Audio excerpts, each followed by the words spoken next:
미국에 블룸버그 TV가 있다면 한국에는 블린버거 TV가 있다. 블린버거 TV 오늘 세 번째 시간이죠? 세 번째 시간인데 오늘의 코너는 뭘까요? 지난 시간에 이어서 종목을 묻다 또 준비를 해봤습니다. 오늘의 종목은 뭘까요? 항공주입니다. 항공주. 그 중에서도 저가 항공사 말고 대형 항공사 두 군데 있죠? 대한항공, 아시아나항공.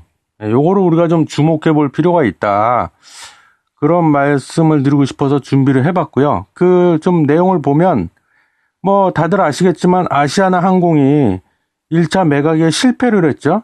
우리 그 HDC 그 현대산업개발 회장님, 정몽규 회장님께서 우리가 살게 해놓고는 마음을 싹 바꿔가지고 안 사! 이렇게 된 거죠. 그래서 결국 뭐 실패로 끝났는데, 근데 이 산업은행의 주채권자죠. 근데 또 산업은행이 누굽니까? 국책은행이잖아요. 거기 들어간 돈이 있기 때문에 이거를 또 안 산다고 했다고 또 그럼 말어! 그러고 그냥 내버려 둘 수가 없다는 겁니다. 그 부실 항공사인 아시아나항공을. 그래서 그 주 채권자인 산업은행이 어떻게 했어요? 다른 사람을 좀 찾아보려고 했는데 마땅치가 않은 거예요. 사겠다는 사람이 없나 봐. 누가 뭐 살려고 하겠습니까? 그러다 보니까 이럴 바엔 그냥 우리가 맡아서 경영을 해보자. 뭐 이런 식으로 지금 나오고 있는 것 같아요. 그래서 그 일환으로 산업은행이 그 한진칼 지주회사죠. 한진칼 그 유상증자에 이제 참여를 하겠답니다. 물론 뭐 제3자 배정 유상증자겠죠. 거기 참여하면은 뭐야? 돈 내고 내가 주식을 사서 지분을 갖는 거죠. 그럼 주주가 되는 겁니다. 한진칼에. 그러고 나서 어떡하냐?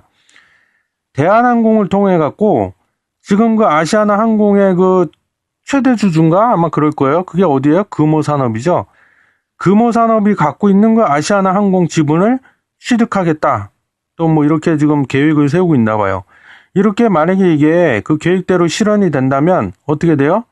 사실상 그 산업은행이 한진칼의 최대 주주가 되는 거나 뭐 다름없죠. 그렇게 되고 대한항공이 한진칼의 자회사 아들내미가 되는 거죠. 그리고 아시아나항공이 이제 그 밑으로 들어가는 거죠. 그래서 즉 손자회사가 되는 그런 지배구조를 갖추게 된다. 뭐 지배구조는 그렇게 될 겁니다. 그리고 이거는 제 예측인데요. 그러고 나서 그걸로 끝이냐? 아닐 겁니다. 그러고 나서 얼마 있다가 이 대한항공하고 아시아나항공을 분명히 합병을 시킬 것이다. 저는 이렇게 봅니다. 그러면 이렇게 합병이 되면 어떻게 되는 거예요? 그럼 사실상 아시아나항공이 없어지는 거죠. 뭐 없어지고 대한항공만이 온리원 유일한 우리나라의 대형 국적 항공사가 되는 꼴이죠. 근데 이 부분에 있어서 우리가 반드시 알아야 되는 것이 좀 있는데요. 그게 뭐냐면 진짜 이렇게 되면 그 이후에 얼마 안 가서 반드시 꼭 항공 대란이 일어날 확률이 매우 높아진다. 저는 그렇게 봅니다. 항공 대란 뭐요? 바꿔 말하면 비행기를 못 구하는 거야. 이제 비행기를 제때 못 구해가지고 우리나라의 그 수출업체들 있잖아요. 뭐 삼성전자나 이런 굴지 수출 기업들이 자사의 제품들을 이제 수출을 하기 위해서 외국으로 실어 날라야 되는데 거기에 많이 차질이 빚어질 거다. 왜? 비행기를 제때 못 구해갖고. 그렇게 되면 어떻게 돼요? 자연스럽게 항공 운송료는 폭등을 할 것이다. 그럼 이때부터는 이제 항공사들이 어떻게 나와요? 배짱으로 나갈 거다. 배짱 영업. 싫음 말어. 그러면서 어떻게 해요? 항공 운임을 올릴 것이 뻔짜다. 왜냐하면은요. 뭐 모든 게 그렇잖아요. 이 가격이라는 거는 어떻게 결정이 되나요? 우리 학창 시절에 배웠잖아요.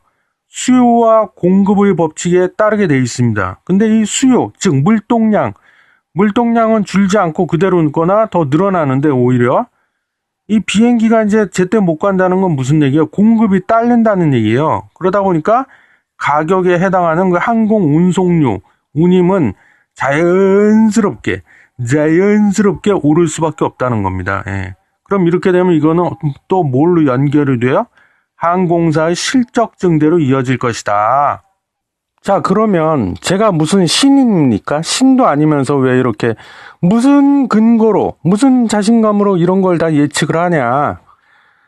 타산지석이란 말이 있습니다. 아시죠? 타산지석. 타산지석으로 삼어보면 금방 알게 된다. 무슨 얘기냐?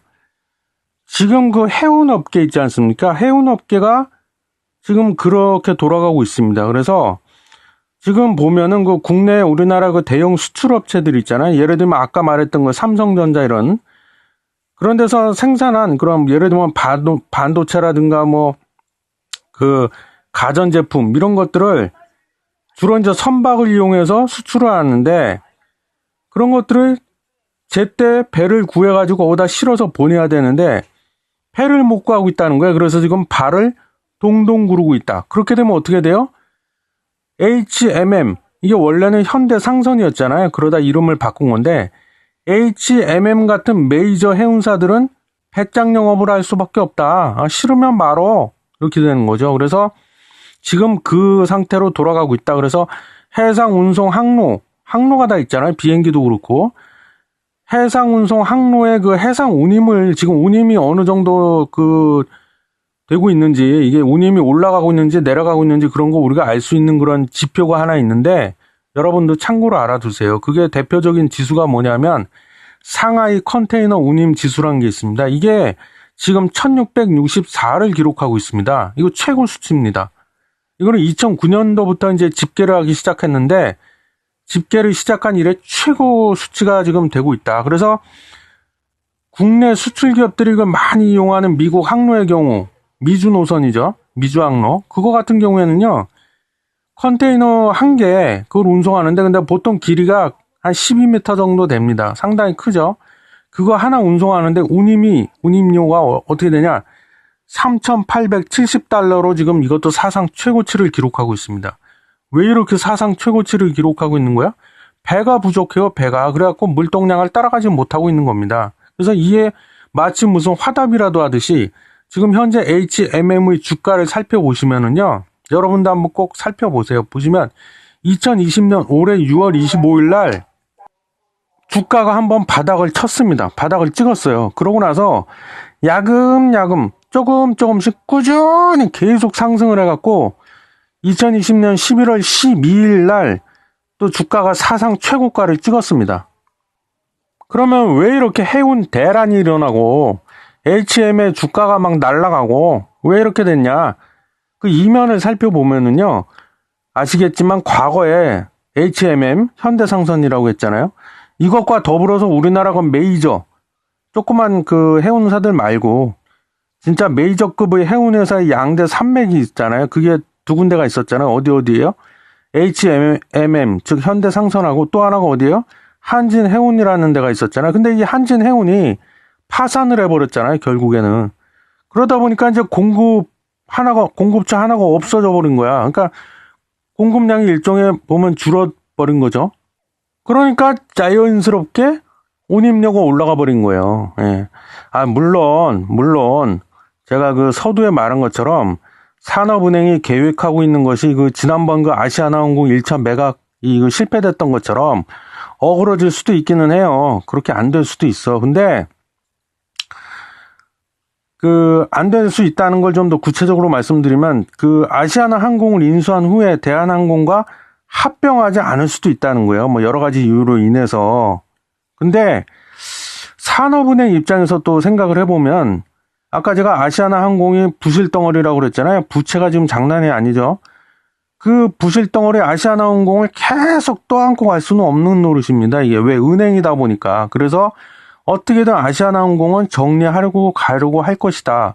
그 정리하는 방법 중에 가장 대표적인 게 합병을 시켜버리는 거죠. 그냥 둘을 하나로 합치는 거예요. 그렇게 되면 앞서 제가 사례로 든 그 해운업계처럼 이 항공업계도 판이 똑같이 돌아갈 확률이 매우 높다. 이겁니다. 제가 주장하는 거는. 그래서 이제 정리를 하자면 대한항공이든 특히 아시아나항공이든 지금 당장 매수 빨리 사세요. 막 이런 얘기는 아니에요. 왜? 첫 번째 이유는 특히 그 아시아나항공 같은 경우에 보면 주가 차트를 보시면 아시겠지만 요 며칠 사이 너무 좀 지나치다 싶을 정도로 단기간에 급등을 해버렸어요. 그래서 약간은 좀 위험하다, 지금은. 그리고 두 번째 이유는 정부가 또 마음을 획 바꿔먹을 수도 있다는 거예요. 물론 뭐 이럴 가능성은 제가 보기엔 매우 낮아 보이긴 한데, 그래서 그럼 어떻게 해야 되냐? 그렇기 때문에 일단 1차적으로는 이번 달 11월 달이죠. 이때 지금 뭐가 잡혀 있냐면 정부가 대한항공이 아시아나항공을 인수하는 것에 대해서 좀 구체적으로 뭐 관계자, 전문가, 실무자들 모여서 논의를 좀 해보자 이렇게 돼 있어요. 그런 논의하는 일정이 잡혀 있는데 일단은 그걸 보고 좀 판단을 하자는 거죠. 좀 돌다리도 두들겨보고 건너자 이런 말이 있잖아요. 그래서 제가 만약에 근데 상황을 당분간 좀 지켜봤는데 제가 예상한 대로 만약에 흘러가는 그런 분위기가 지금 조성이 된다 그러면 매수 타이밍을 잘 잡아가지고 투자를 해보는 것도 나쁘지 않다 이겁니다. 그리고 끝으로 보태기 들어갑니다. 제가 그 항공주를 지금부터 좀 유심히 주목을 해보고 지켜봐야 된다는 그 다른 이유 하나가 또 하나 있는데요. 그게 뭐냐면 난리도 아니죠. 코로나19 바이러스 때문에 제가 좀 지켜봐야 된다 이겁니다. 무슨 얘기냐면 이 동서고금을 막론하고요. 과거의 우리 인류의 역사를 살펴보면 이 세상에 그 어떤 감염병도요. 인류를 완전히 그냥 꼼짝마 이런 식으로 굴복을 시켜버린 사례는 거의 없습니다. 인류가 다 대처를 하죠. 뭐 백신을 만들어낸다거나 뭐 치료제를 만들어낸다거나 결국엔 다 그렇게 돼 있습니다. 그래서 오히려 이 감염병이 인류에게 굴복을 당하거나 아니면 마치 감기 있잖아요. 감기를 일으키는 바이러스가 뭐예요? 인플루엔자 바이러스인데 그런 것처럼 세력이 많이 약화가 된 채로 인류와 공존하는 것. 그 둘 중에 하나가 많이 과거 역사를 보면 그렇게 왔습니다. 그래서 저는 그 코로나19 바이러스도 지금이야 저렇게 활개를 치고 맹위를 떨치고 인간을 공포로 몰아넣지만 결국에는 그 전철을 밟게 될 것이다. 그렇게 되면 무슨 일이 벌어져요? 그동안 이 사람들이 얼마나 이게 답답해합니까? 집 밖으로도 못 나가고 특히 여행도 좀 다니고 싶어 죽겠는데 그것도 못하고 있잖아요. 그래서 그동안 이 코로나19 바이러스 때문에 그 억눌려 있던 꼼짝마! 이러면서 억눌려 있던 여행에 대한 욕구 이거하고 그 다음에 그 수출기업들의 그 물동량이 마치 그냥 화산이 폭발하듯이 그냥 한풀이 하듯이 분출이 되면서 항공기 이용은 폭발적으로 증가할 것입니다. 이 부분은 제가 장담합니다. 예. 그렇게 되면 어떻게 돼요? 이거는 곧 뭘로 연결이 돼요? 항공사의 실적이 그만큼 늘어나겠죠. 그럼 당연히 주가도 올라가겠죠. 당연히. 그래서 이런 이유도 좀 있다. 제가 항공주를 주목해야 된다. 예, 이런 이유들 때문에 제가 오늘 뭐 세 번째 시간인데 계속 요즘 그 종목을